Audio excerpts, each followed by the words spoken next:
Let me tell you about another story that is all around the internet. It is bizarre. A report apparently prepared for Prime Minister Putin by Russia's Foreign Intelligence Service, circulating in the Kremlin, states that the German Chancellor, Angela Merkel, has now become the latest in a growing line of Western leaders to make a surprise visit to Afghanistan this month, following visits by President Barack Obama, British Prime Minister David Cameron, French President Nicolas Sarkozy.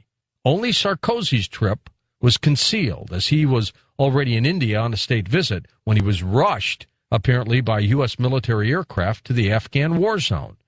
Why the sudden rush of these powerful leaders of the Western world to Afghanistan? This report continues. Directly view the discovery by the U.S. military scientists of what is described as a Vimana, entrapped in a time well, that has already caused the disappearance of at least 8 American soldiers trying to remove it from the cave that it has been hidden in for the past 5,000 years. A Vimana is an ancient flying machine. Sanskrit depicts it with different pictures. It's truly an amazing story. But could it be one of those internet myths? Well, up next, Stephen Quayle joins us. We'll talk with him about that on Coast to Coast AM. And welcome back to Coast. I'm George Norrie. A Vimana is a mythical flying machine described in the ancient mythology of India. References to these flying machines are very commonplace in ancient Indian texts, even describing their use in warfare, as well as being able to fly within Earth's atmosphere. Vimanas were also said to be able to travel into space and travel submerged underwater as well. There is a very strange story that is out there on the internet that talks about a Vimana being discovered in Afghanistan, in a cave, in a hole. I thought we'd bring Stephen Quayle in here. Michael Kremos talked about these cases before, too. Stephen, welcome back. How are you? Good, George. Thank you. What a timely story this is to break, because the world's leaders are getting ready to make the grand announcement. The grand announcement will be that obviously we're not alone.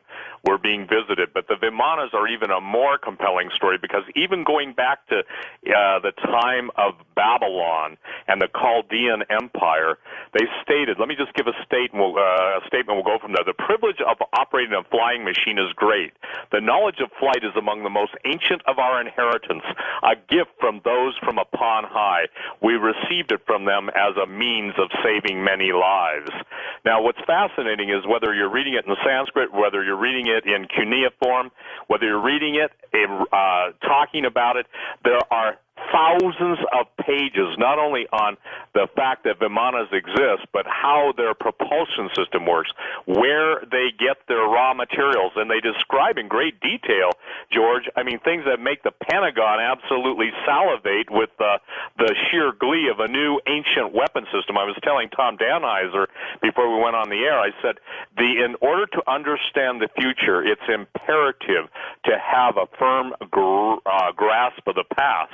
And what's happening is all the world's leaders, all the world's ambassadors, they're all being, if you will, inoculated, and I'm using that word, into the knowledge that's been controlled by so few for so many years, for the purpose of spinning it to enable them to complete their control over the planet. So Vimanas and the flying machines that the Babylonians, the Mesopotamians, and all others have written about, and the weapon systems associated with Gurkha, talking about in the ancient Vedic texts, talking about the power of 10,000 suns, the vitrified cities, meaning cities turned to glass, radioactive skeletons. All this stuff is so old, and it all has a common theme that if you will, supernatural group of beings, entities, came to Earth and gave this technology, and the privilege always flew around. Even Chinese emperors had flying ships in their ancient history. I'm talking 4,000 years ago. This is a strange story, Stephen, in that it falls right on the heels of Secretary of State Hillary Clinton calling every ambassador back to D.C. for a very confidential meeting, which I've never heard of before. It's very strange. Well, there are claims it's happened before. I can tell you this, based on what I understand, it has never happened before. The scuttlebutt behind all of the different people who are talking out of school, that are being threatened with their lives for talking out of school, is that they're being pretty much primed, if you will, and clued in, because they expect, U.S. government expects a mass backlash against the control of the information on flying saucers, aliens, ancient technology, and all that. So basically, you have to call the boys and girls home to give them a pep talk and a prep talk to prepare them to deal with the world leaders, because this is going to be a quantum shift in thinking. We're talking about an event now, and multiple events and multiple findings. And George, what they're admitting to is nothing compared to what they've had for 50, 60, 70 years. Stargates, as you know, the word time well is used in that article. And what you're also seeing behind the scenes, and the Coast family needs to hear this, and listeners, is that there is a war going on. The Chinese and the Russians and the U.S. and everybody else is vying for the ancient technology. So there's, if you will, a global hunt on for any form of the ancient technology. And there has been a group of people that, thank God, have been trying to keep the bad guys from getting this. But I'm telling you, we see on YouTube, we see actual spaceships firing laser beams at each other. We see masses moving into our solar system. We're seeing the effects on Saturn and Jupiter of, when I say electrifying, we're seeing electrical discharges on the planets and the gases. And so we're getting ready to behold some of the most amazing sights, and literally the Norway Spiral and all the things associated with CERN. CERN is a Stargate, and it's interesting that when you're dealing with CERN, the most sophisticated technology yet openly admitted to, and there's stuff that's way beyond that. But the point is, they use the god Shiva for their emblem, if you will. And the emblem of Shiva is, what Oppenheimer, one of the inventors of the atom bomb, said he had become the destroyer of worlds.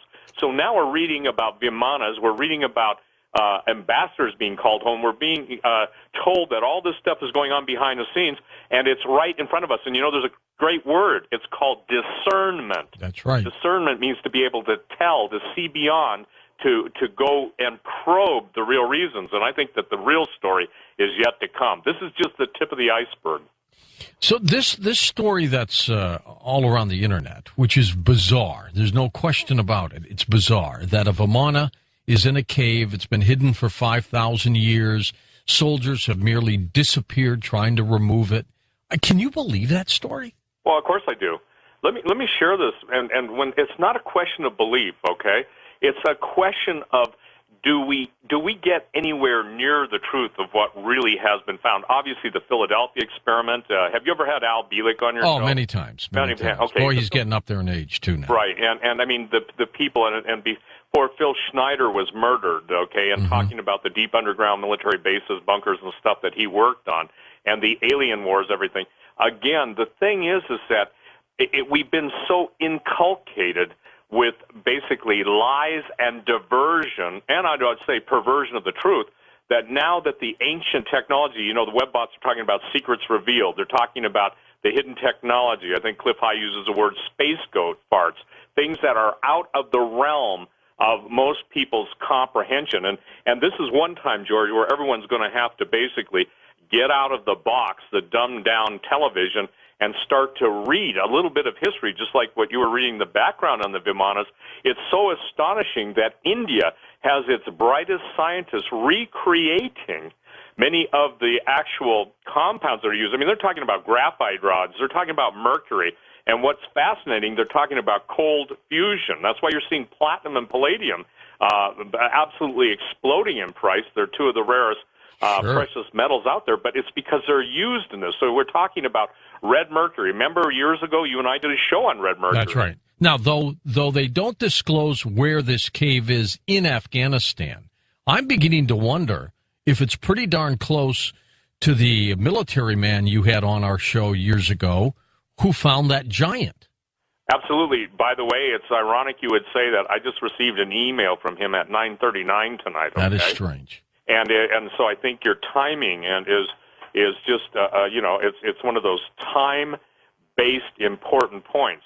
The thing that's interesting is that when you find this type of technology, you also find giants. I broke the story from Iran, and I want to share this. The Iranians are basically not backing down. They're going to bring out some of the most astonishing skeletal finds. You know, the number one question I get on giants, and you cannot separate the technology from the giants. And as the Babylonian text says, that they were given the ability to fly in these machines from those who came from heaven, came to earth, or from heaven. In other words, the fallen angels, the gods of the Sumerians, as the Pentagon refers to them.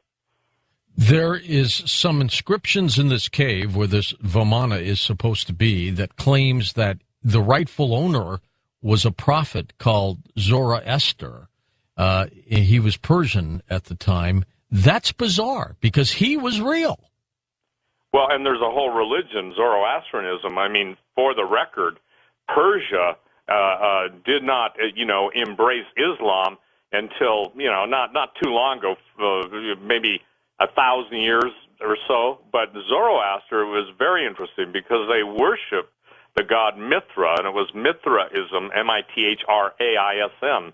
And Zoroaster was basically a very, very knowledgeable guy. I believe he was most likely a hybrid, fallen angel, earth woman, because the knowledge that these guys possessed is like the priesthood. It's kind of like the Illuminati bloodlines. They absolutely claim divinity to the fallen angels and base their control of the information and the true artifacts of history and the true technology. It's just like Michael Cremo, forbidden archaeology. Not probably, if people would realize how much evidence, and forbidden archaeology is probably one of the best books in the world out there for detailing case. I believe Michael did a beautiful and brilliant job. David Childers, you've had Hatcher Childress on your show. He's written an amazing book on the ancient technology and the anti-gravitational propulsion systems of this stuff. And we can talk about the Temple of Saqqara, actually the Pyramid of Saqqara. And you can go in, and you've seen them, George. They have pictures of fighter planes. They have pictures of, they look like Star Wars speeders or speedsters, whatever they call those things. The thing is that the technology of the ancients so far surpassed what we're led to believe down what I call the primrose path of perdition and denial. And this is it.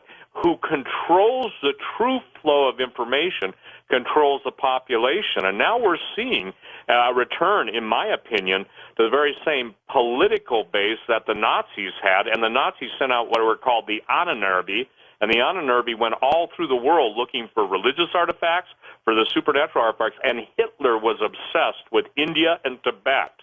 And the scientists, the German scientists, even Dr. Werner von Braun, when he was alive, acknowledged the presence of aliens and star travel. The former head of Skunk Works said if the American people ever found out how that we've already been beyond the stars, that they'd basically string us up.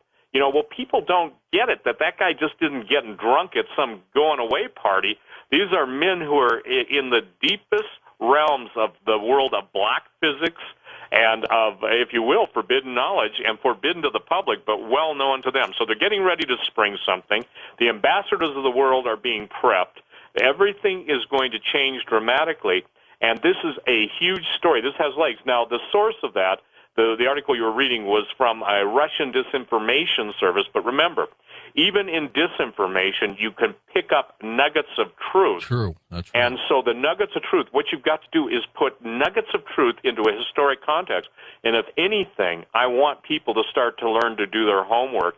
And if they'll do their homework, by the way, my new book, I told Tom, is coming out, God willing, May 1st, and it's going to be called something like, this isn't the final title, but it's Myths, Monsters, and the end-time technology. Perfect. And we could be right in the middle of all of this, Stephen. Stay with us. We're going to take some phone calls with Stephen Quayle, whose website, stevequayle.com, is linked up right now at coasttocoastam.com. We're reacting to a bizarre internet story that says an ancient flying machine, Vimana. We've talked about them before in the program. Matter of fact, I was on the History Channel's Ancient Aliens talking about these things. I do believe that civilizations of the past had high technology anyway, but they say that it's been found in a cave, and we're trying to get it, but we just can't pull it out. That's weird. Anyway, we'll take your phone call.